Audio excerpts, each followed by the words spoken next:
आज के इस वीडियो में हम जानेंगे कि कंपाउंडिंग मल्टीप्लिकेशन और फाइनेंशियल एजुकेशन क्या है। ये एक ऐसा चीज है जो आपको यहाँ से यहाँ तक पहुँचा सकता है। ये आपको एक सक्सेसफुल क्या richest man in the earth भी बना सकता है। आइए जानते हैं क्या है कंपाउंडिंग मल्टीप्लिकेशन और फाइनेंशियल एजुकेशन। चलिए मैं आपको एक एग्जांपल लेके समझा रहा हूँ कि क्या डिफरेंस होता है एक अमीर और एक गरीब के माइंडसेट में। ठीक है, क्या डिफरेंस आता है एक अमीर और एक गरीब के थिंकिंग में। तो सपोज दैट कि ये राहुल है, ठीक है, और ये विशाल है। तो राहुल जो है वो गरीब है, ठीक है, और विशाल जो है वो अमीर है। तो अगर राहुल 25,000 रुपीज पर मंथ कमा रहा है, ठीक है, तो उसमें से वो क्या करता है, पर मंथ 25,000 कमा रहा है, तो वो क्या सोचेगा कि मैं और मेहनत करूंगा, मैं और एफर्ट्स डालूंगा अपने जॉब पे, तो मुझे प्रमोशन मिलेगी और मेरी सैलरी 30,000 हो जाएगी। फिर मैं और मेहनत करूंगा, तब मेरी सैलरी 50,000 हो जाएगी जब मेरी प्रमोशन होगी। तो फिर मैं और अपने एफर्ट्स को बूस्ट करूंगा और फाइनली 1 लाख रुपीज पे पहुंच जाऊंगा और ये मेरा लास्ट टारगेट है। इतना मुझे मिल जाएगा तो ये मेरे लिए बेस्ट अमाउंट है। ये है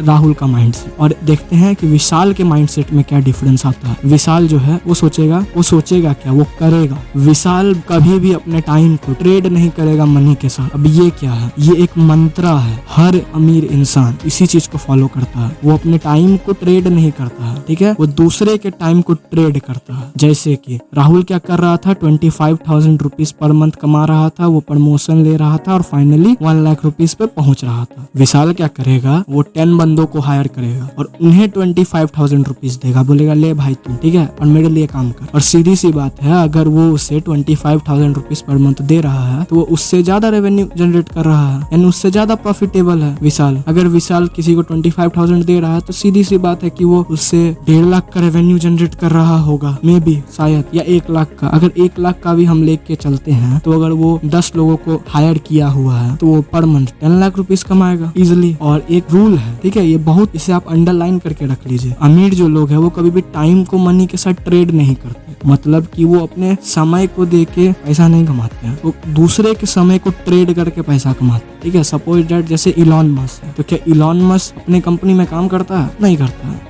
ठीक है, उनके नीचे एम्प्लॉय हायर किया हुआ है वो बहुत सारा, ठीक है, वो एम्प्लॉय काम करते हैं और वो रेवेन्यू जनरेट करते हैं और उनके रेवेन्यू जनरेट करने पर इलॉन मस्क को प्रॉफिट होता है। उसने सिर्फ स्टार्ट किया उस ऑर्गेनाइजेशन को या उस कंपनी को, तो ये डिफरेंस होता है। और ये तो हो गया difference between rich and poor mindset या थिंकिंग आप बोल सकते हो, ठीक है। अब हम लोग समझते हैं ये कंपाउंडिंग मल्टीप्लिकेशन क्या है। अगर आपने इस कंपाउंडिंग मल्टीप्लिकेशन को अपने लाइफ में इम्प्लीमेंट कर लिया तो आपको करोड़पति क्या बिलियनर बनने से भी कोई नहीं रोक सकता, ठीक है। ये बहुत ही इम्पोर्टेंट चीज है किसी के भी लाइफ में। ये सबको नहीं पता चलता है एक्चुअल में, तो ये गरीब लोगों को पता ही नहीं चलता है क्योंकि उनके फैमिली मेंबर्स को ये पता ही नहीं है एक्चुअल में कि ये कंपाउंडिंग मल्टीप्लिकेशन क्या है और ये किस तरह से काम करता है। अब सपोज दैट कि मैं अमीर हूँ, मैं भी, तो मुझे कंपाउंडिंग मल्टीप्लिकेशन पता है, तो मैं अपने बच्चों को कंपाउंडिंग मल्टीप्लिकेशन के बारे में बताऊंगा, ठीक है। कंपाउंडिंग मल्टीप्लिकेशन क्या है, अब जैसे कि मैंने राहुल को एग्जांपल लिया, अभी अब डिफरेंस देखिए कंपाउंडिंग मल्टीप्लिकेशन में क्या होता है। अभी मान लीजिए कि राहुल ने मेरा ये वीडियो देखा, उसे पता चल गया कि पावर ऑफ सेविंग क्या होता है,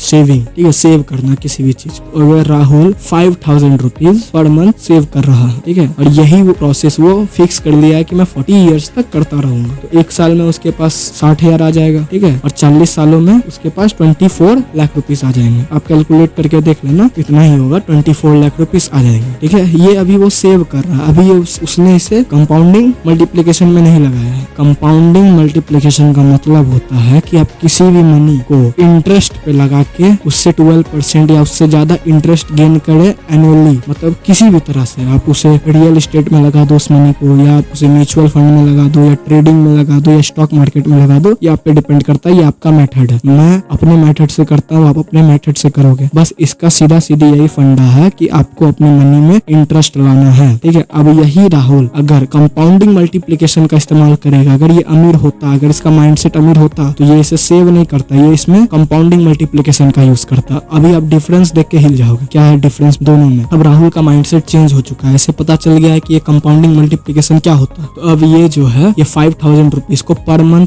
इंटरेस्ट पे लगाएगा या इसे इन्वेस्ट करेगा किसी भी चीज में, इसमें 12% पर मंथ इंटरेस्ट मिलेगा। तो इसे इसका जो एनुअल जो इसे इंटरेस्ट मिलके जो अमाउंट बनेगा वो बनेगा 67,500 रुपीज, ठीक है। यही प्रोसेस कंपाउंडिंग मल्टीप्लिकेशन ये 40 सालों तक किया, तो इसके पास 40 साल बाद 12 करोड़ 8 लाख लाख रुपीस होंगे। There was a difference. वही राहुल, जो राहुल के पास ये कंपाउंडिंग मल्टीप्लिकेशन के बारे में कुछ नहीं पता था, लेकिन वही राहुल अभी कंपाउंडिंग मल्टीप्लिकेशन के बारे में पता चल गया है। तो कहाँ 24 lakhs और कहाँ 24 करोड़।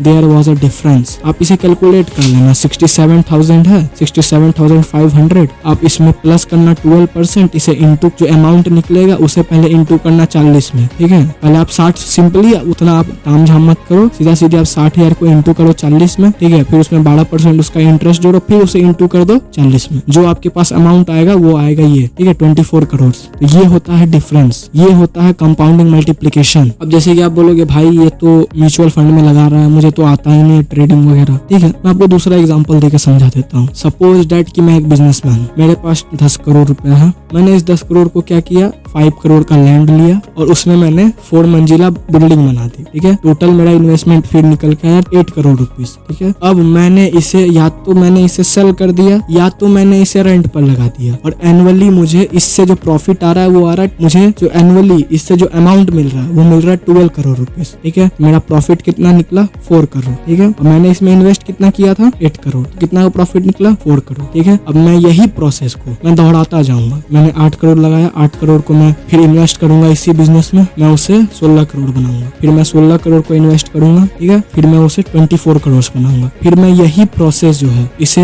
10 ईयर्स तक कंटिन्यू रखूंगा, ठीक है। मैं इसे कंटिन्यू करता जाऊंगा 10 सालों तक। तो 10 सालों के बाद जो मेरे पास नंबर निकलेगा, इसमें मुझे ज्यादा का इंटरेस्ट नहीं मिल रहा है, इसमें मुझे मिल रहा है 24% का इंटरेस्ट, ठीक है। मुझे वहाँ राहुल उधर जो है राहुल को 12% का इंटरेस्ट मिल रहा था, लेकिन मुझे इस बिजनेस पे 24% का इंटरेस्ट मिल रहा है, ठीक। तो मैं यही प्रोसेस को कंटिन्यू करता जाऊंगा 10 सालों तक। तो 10 सालों बाद जो मेरे पास रेवेन्यू होगा, ठीक है, वो होगा 108 करोड़। अब देखो क्या है ये डिफरेंस एक अमीर के माइंडसेट में और एक गरीब के माइंडसेट में। कहाँ राहुल सेविंग करके 40 सालों तक ओनली 24 लाख रुपए सेव कर पा रहा था, कहाँ मैं इस कंपाउंडिंग मल्टीप्लिकेशन को इम्प्लीमेंट करके अपने लाइफ में इसको आज से 10 सालों बाद 108 करोड़ बना सका हूँ। तो ये होता है एक डिफरेंस, ठीक है। मैं अपने समय को ट्रेड नहीं कर रहा हूँ, मैं पैसा दे रहा हूँ, कोई और काम कर रहा है आके, ठीक है। वो काम करके गया, फिर मैंने इस प्रॉपर्टी को सेल कर दिया या इसे रेंट पे लगा दिया, मुझे फिर रेवेन्यू जनरेट हुआ, मैं फिर उस रेवेन्यू को इन्वेस्ट किया। मैंने इस तरह अपने अमाउंट को बढ़ाया,